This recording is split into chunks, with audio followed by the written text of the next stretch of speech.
Yes hello dear students, welcome a very very good evening to all of you. तो question तो आपने screen पे देख ही लिया है और मैं कहूँगा सबसे ज़्यादा पूछे जाने वाला क्वेश्चन है। अब सभी बच्चों को ये फील हो रहा है कि सर थ्योरी तो हमने पढ़ लिया, हम 2 साल से पढ़ रहे हैं, अब हमें ये बता दो क्वेश्चन कहाँ से प्रैक्टिस करें, है ना। तो ये बहुत पूछे जाने वाला क्वेश्चन है, तो we will try to answer this in the best possible way.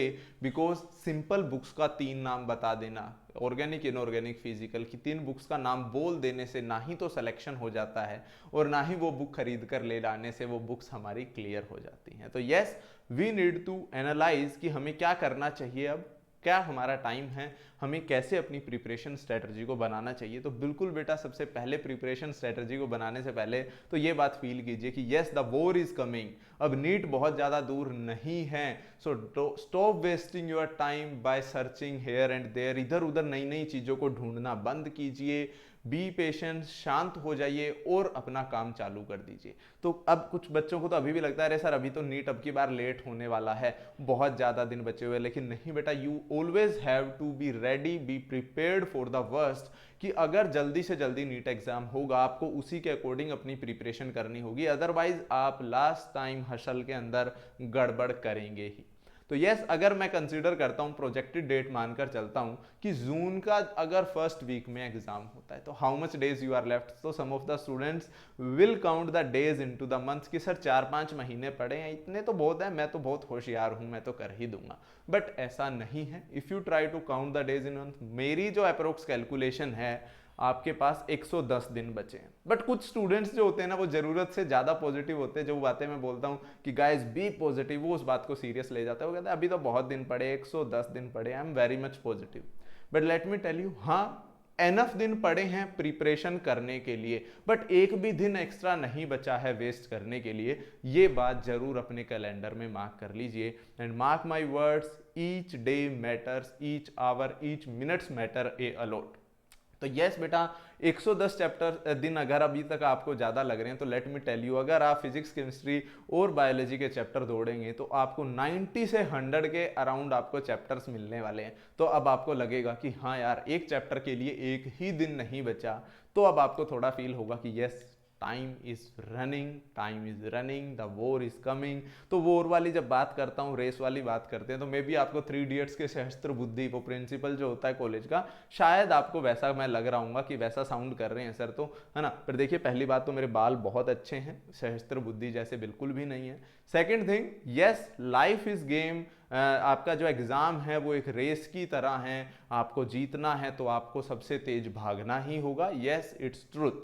But कैसे भागना होगा, क्या प्रिपरेशन स्ट्रेटजी रखनी होगी, कहाँ से हमें अपने टाइमिंग्स को सुधारना होगा, because NEET is all about timing, है ना। अगर मैं कहूँ 180 मिनट में आपको 180 क्वेश्चंस करने हैं और जिसके अंदर आपको क्या करना है, 20 मिनट अगर OMR फिल करने में भी चले जाते हैं अगर एग्जाम ऑफलाइन होता है, अगर 20 मिनट वहां पर गए, तो you have left only 160 minutes for 180 questions. तो डेफिनेटली स्पीड एंड एक्यूरेसी, है ना, बाजीराव की पहचान सिर्फ रफ्तार नहीं, एक्यूरेसी भी होनी चाहिए, वरना ये बाजीराव वहां तो चल गया था, एग्जाम में नहीं चल पाएगा। चलिए कोई बात नहीं, अभी देखते हैं कि how to improve the accuracy.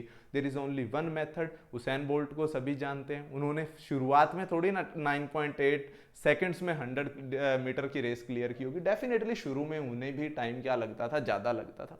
How they improved, मुझे कुछ सिखाने की जरूरत नहीं है, everybody know a simple answer, sir the only way solution is to practice a lot a lot a lot. हर जगह मार्केट में ये खबर है कि सर अगर आप सिलेक्शन लेना चाहते हैं तो आपको क्या पढ़नी होंगी, ये 4 बुक्स पढ़नी होंगी, आपको एनसीईआरटी करनी होगी। नीट में एनसीईआरटी से ऊपर कुछ नहीं आता, ऐसा मैं नहीं बोल रहा हूं, ऐसा बोला गया है, सभी बोलते हैं। तो बात यह है कि क्या सिर्फ एनसीईआरटी खरीद लेने से या सिर्फ एनसीईआरटी पढ़ लेने से सिलेक्शन हो जाएगा। तो first of all I will talk about physics.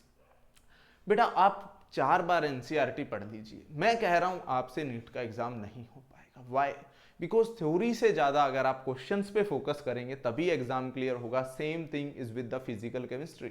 अगर आपने थ्योरी पढ़ ली, बहुत अच्छा है, आपका कॉन्सेप्ट क्लियर हो गया, बट जब तक क्वेश्चन प्रैक्टिस नहीं किए, और एनसीईआरटी लैक क्वेश्चन, है ना, इसमें बहुत ज्यादा आपको प्रैक्टिस के लिए क्वेश्चन दिए गए नहीं है।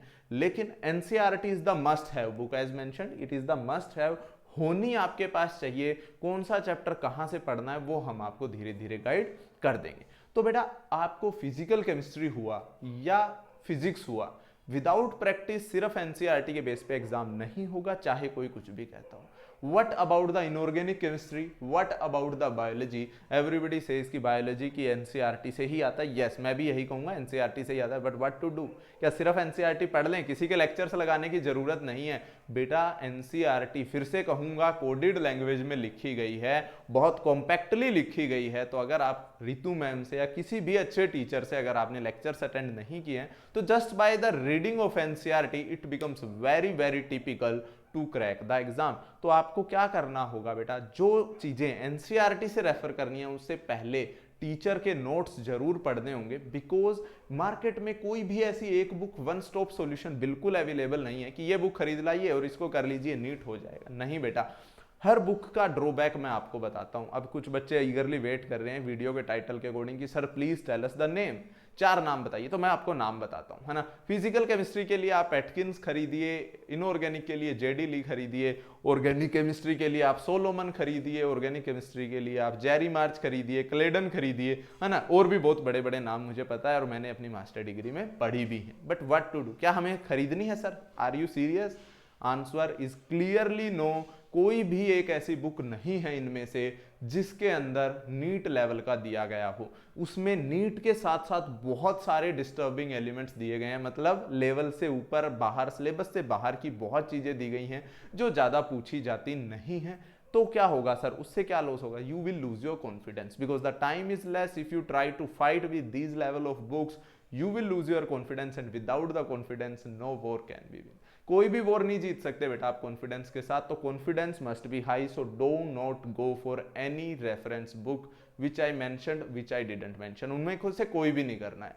बट अभी ये क्वेश्चन आएगा, सर मैं 2 साल से वही बुक पढ़ रहा था, क्या मुझे अब पढ़ने की जरूरत है? यस, अगर आप 2 साल से उस बुक को प्रैक्टिस कर रहे थे तो अभी आपको सिर्फ वही बुक पढ़ने की जरूरत है और कुछ भी पढ़ने की जरूरत नहीं। तो क्यों ना मैं इसे समराइज करूं कि मैं बोलना क्या चाह रहा हूं। Number 1 thing, NCERTs are the must have but is not one stop solution for the NEET. You can refer them. Chemistry की अगर मैं बात करूं, इनऑर्गेनिक केमिस्ट्री आपको लेक्चर्स के साथ साथ सिर्फ एनसीईआरटी से करनी होगी, कोई भी अलग बुक नहीं पढ़नी है। Notes plus NCERT are more than enough. Organic chemistry के लिए चीज़ें थोड़ी कॉम्प्लेक्स हो जाती हैं, यहाँ पर आप नहीं समझ पाएंगे।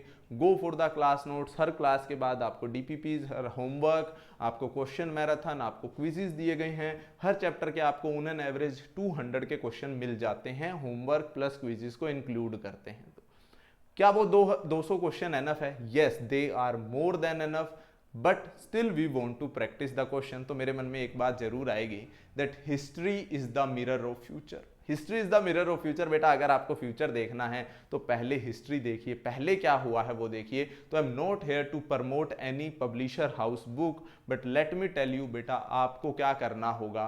आपको प्रीवियस 30 ईयर्स की बुक्स जो है वो मस्ट हैव है। आपको प्रीवियस 30 ईयर्स की जो बुक है वो तो खरीदनी ही होगी। कोई भी कंपनी की खरीदिए, कोई भी कंपनी की खरीदिए। 30 year pre Y Q, previous year question, chapter wise की कोई भी कंपनी की बुक आपको लेनी होगी इफ यू आर 2021 एस्पिरेंट। अगर आप 2021 के एस्पिरेंट हैं तो अब आपको अगर ये बुक आपके पास नहीं है तो it's must have to, you must have to buy it. अभी अभी ले लो जाके, आज की आज ही ले लो कि आपके पास पिछले 30 सालों के क्वेश्चन पेपर चैप्टर वाइज तो होने ही चाहिए। वो तो हर एक बच्चे को प्रैक्टिस करने ही है, along with NCERT, class notes and the given homework. क्या उसके बाद भी किसी बुक को करने की जरूरत है? आपको क्लास में होमवर्क मिल रहा है, आपको क्लास में आपको एनसीईआरटी रेफर करनी है और आपको 30 इयर्स के क्वेश्चन करने हैं, उसके बाद कौन सी बुक पढ़नी है? अगर आप 2 साल से किसी भी XYZ स्टडी मटेरियल को फॉलो कर रहे थे, whether it's any reference book, any big organization, any good organizations modules, आपको वो चेंज नहीं करने हैं, आपको उन्हीं पे फोकस करना है। तो लेट मी टेल यू, एक सिंपल क्वेश्चन आपसे पूछता हूं, हालांकि मैथ्स इसका आंसर नहीं दे सकता, है ना। मैं आपको कहूं 5 बुक्स को एक बार पढ़ो, क्या ये बेटर सॉल्यूशन है? यहां पर अगर आप मैथ्स की बात करेंगे, 5 बुक 1 टाइम या 1 बुक 5 टाइम, यहां पर बेस्ट स्ट्रेटजी जो कौन सी बुक आम करने वाली है बेटा, ये बिल्कुल भी फॉलो नहीं करनी है। ये बिल्कुल भी फॉलो नहीं करनी है। And it is very very important, किसी भी क्वेश्चन को एक बार कर लेने से, किसी भी एक्सरसाइज शीट को एक बार कर लेने से आप उसके महारथी नहीं हो जाते हैं। आप गलतियां करते हैं और इट्स ए ह्यूमन टेंडेंसी, जो गलती आपने एक बार की है आप वही दोबारा करते हैं, है ना। हर बार जैसे क्लास के शुरू में आपको जब कोचिंग शुरू करते हैं बहुत सारे डू और डोंट सिखाए जाते हैं कि बच्चे ये नहीं करना है, अपनी प्रिपरेशन के दौरान ये नहीं करना है, इन चीज़ों से दूर रहना है ना, प्यार के चक्कर में नहीं पड़ना है, बट फिर भी हो ही जाता है ना। पता है जो आपको बोला जाता है नहीं करने का वही हो जाता है। तो simply what I need to say कि अगर आपको 5 बुक रेफर करने की सोच रहे हैं, बिल्कुल भी मत कीजिए, उठाकर फेंक दीजिए बुक्स को। एक कोई भी बुक जो आपने पहले अच्छे से प्रैक्टिस कर रखी है, सिर्फ उसी बुक को 5 बार प्रैक्टिस कीजिए, हर एक्सरसाइज को बार बार प्रैक्टिस कीजिए। क्या पहली बार में जितना समय लगाया था, क्या अभी भी उसको दोबारा भी इतनी स्पीड से करना है? Answer is no. तो हमने बुक्स के साथ साथ रिवीजन स्ट्रेटजी की भी बात करनी थी। तो बुक्स वाले चीज को फाइनल कंक्लूजन क्या है? NCERT is the must have, previous 30 year question book chapter wise is the must must must have, है ना। एंड इसके साथ कोई भी बुक नहीं खरीदनी है नई। अगर आप पिछले 2 साल से कोई भी स्टडी मटेरियल रेफर कर रहे हैं तो डेफिनेटली उसी को प्रैक्टिस कीजिए। बट उसी को रिवाइज कैसे करें सर? हम अब 2 साल में तो हमने बहुत कुछ पढ़ा है, उसको शॉर्टली कैसे रिवाइज किया जाए, उसके लिए मैं आपको एक स्पेशल टेक्निक बताने वाला हूं, which is star mark technique. अभी भी जो क्वेश्चन बुक, जो क्वेश्चन मटेरियल आपको पास है, आपको 2 या 3 बार उसको रिवाइज करना ही होगा करना ही होगा बेटा, वरना आप कॉन्सेप्ट नहीं, आपको वहां जब 60 सेकंड 50 सेकंड्स में एक क्वेश्चन आंसर करना होगा, तो जब तक आपने बार बार रिवीजन नहीं की है नहीं हो पाएगा। तो what is star mark technique? कि जिस भी क्वेश्चन में आप अटकते हैं या जो भी क्वेश्चन आपको परेशान करता है, बहुत सारे क्वेश्चन ऐसे होते हैं हम देखते ही आंसर मार्क करते हैं, आंसर सही मिलता है, बट जो भी क्वेश्चन आपने गलत आंसर किया है, जो भी क्वेश्चन आपने बहुत स्ट्रगल के बाद आंसर किया, उसको उसी टाइम क्या कर लीजिए। जैसे किसी क्वेश्चन को करने में आपको 5 मिनट लग गए, उसको वहीं पर स्टार मार्क कर दीजिए भैया, उसको वहीं पर स्टार मार्क कर दीजिए। क्योंकि जब दोबारा रिवीजन करेंगे ना तो पूरी बुक उठा के नहीं बैठना है, सिर्फ कौन कौन से क्वेश्चन देखने हैं, सिर्फ स्टार मार्क वाले क्वेश्चन देखने हैं। फिर वहां से जब स्टार मार्क वाले क्वेश्चन दोबारा प्रैक्टिस करेंगे, and never ever mark the option into your practice book, उसमें कभी भी आंसर मार्क नहीं करना है बुक में। उससे क्या होता है, दूसरी बार जब क्वेश्चन प्रैक्टिस करते हैं तो आप बाइज्ड होके सोचना चालू कर देते हैं और आपको लगता है आपको सब आता है, बट आपको नहीं आ रहा होता, क्योंकि आंसर सामने देख के तो निकालना सभी को आता है। तो ऐसा नहीं करना, क्वेश्चन को स्टार मार्क करना है। जब उसको दोबारा प्रैक्टिस किया, अगर वो आसानी से हो गया, उसका स्टार हटा दीजिए। ऑलवेज यूज द पेंसिल, उसका स्टार हटा दो। जो दोबारा भी गलत हुआ ना, उसको 2 स्टार बना दो, वो तो आपके लिए खतरनाक हो गया है। अब उसको तीसरी बार 10 दिन के बाद, 5 दिन के बाद फिर से रिवाइज कीजिए और देखिए अब भी बिना किसी हेल्प के कर सकते थे या नहीं। अगर आप इस स्ट्रेटजी को फॉलो करते हैं, इट इज 100% प्रोन बेटा। क्या करना होता है, आपको अपनी कमियां पहचाननी होती है। और ये स्टार किसके ऊपर लगाना है? ये चमकता हुआ वो वाला स्टार नहीं है, ये आपकी गलती को हाईलाइट करता हुआ स्टार है। और अगर आप अपनी गलतियां पकड़ना चालू कर देंगे और उनको हटाना चालू कर देंगे, 110 days are more than enough to eliminate all your mistakes. और एक बार हमारी कमियां दूर हो गई तो क्या अचीवेबल है बेटा? यस, अब तो प्रूव भी हो गया है, 720 out of 720 is also a achievable task. Because rocket science नहीं पूछी जाती है, बेसिक्स पूछा जाता है, और बेसिक्स में हम एक्सपर्ट हैं। बेसिक्स के तो हम क्या हैं? एक्सपर्ट हैं। तो करना क्या है? परफेक्शनिस्ट के लेक्चर्स को फॉलो करते रहिए, होमवर्क को सीरियस लीजिए, 30 ईयर क्वेश्चन को बाय कर लीजिए, एनसीईआरटी को रेफर कीजिए, और ज्यादा अफवाहों से बचें, बड़ी बड़ी बुक से बचें, बड़े बड़े नामों से बचें। It's not the time to go for the best weapons to buy. अब अगर है ना कि अगर बाहर फाइट शुरू हो गई है और आप कहें कि हाँ दुश्मन तो आ गए हैं, अब हम क्या करते हैं, हाँ अब हम बढ़िया सा हथियार खरीदने चलते हैं, नहीं, it's not the time to go for the shopping, it's time to go for the fight with what you have.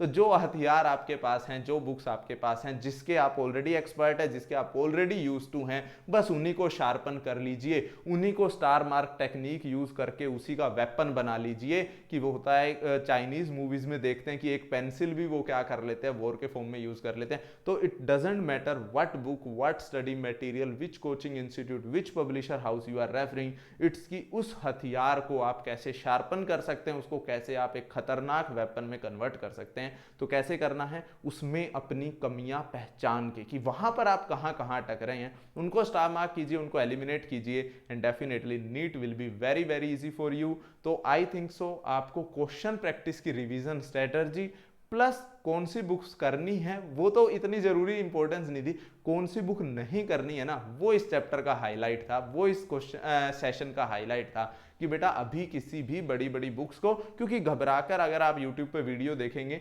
Definitely आपको बहुत सारी सजेशंस मिल जाएंगी कि ये बुक खरीदिए, ये खरीदिए, ये खरीदिए, अभी कुछ मत खरीदिए, it's not the time. I hope सो एक ही बात को मैंने काफ़ी बार बोलकर आपको कॉन्फिडेंस में ले आया हूं कि हाँ हमें कुछ भी नया नहीं करना है, हमें जितना आता है बस उसी में हमें एक्सपर्ट बनना है। तो रॉकेट साइंस नहीं, सिर्फ बेसिक सीखने हैं तो जीरो से हीरो तो बन ही जाएंगे। लेकिन जो सारी बुक्स से आपको मैं मना कर रहा हूँ वो बुक्स मैं जरूर पढ़ता हूँ, मैं जरूर पढ़ूंगा, क्योंकि उनमें से जो जो चीज़ें ज़रूरत की है मैं मतलब पूरी टीम उनको रेफर करती है और आपको वहाँ से जो इंपॉर्टेंट है वो निकाल के लाके क्लास नोट्स में दिया जा सकता है। तो मल्टीपल बुक्स का एक्सट्रैक्ट करके आपको एक क्लास में मिलता है। तो class notes are the most important thing you can refer to.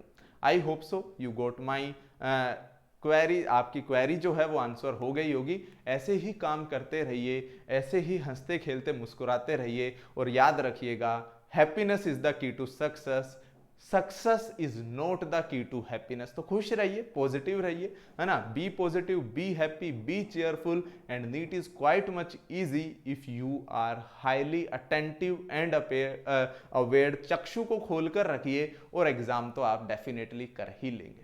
तो thank you so much guys, मिलते रहेंगे आपसे। और पर क्वेश्चन चैप्टर कितने क्वेश्चंस आते हैं, कहां से क्या आता है, उन सब के लिए शाम को 8 बजे लेकर आ रहे हैं एक best strategy video, how to score 160 plus in the chemistry, जहां पर किस चैप्टर से किस ईयर में कितने क्वेश्चन आए, कौन से चैप्टर को कहां से पढ़ना चाहिए, कौन से चैप्टर अगर नहीं आते हैं तो स्किप कर सकते हैं। उसके लिए लाइव आने वाला हूं 8 बजे। तो see you all at the 8 PM। Thank you so much, bye bye.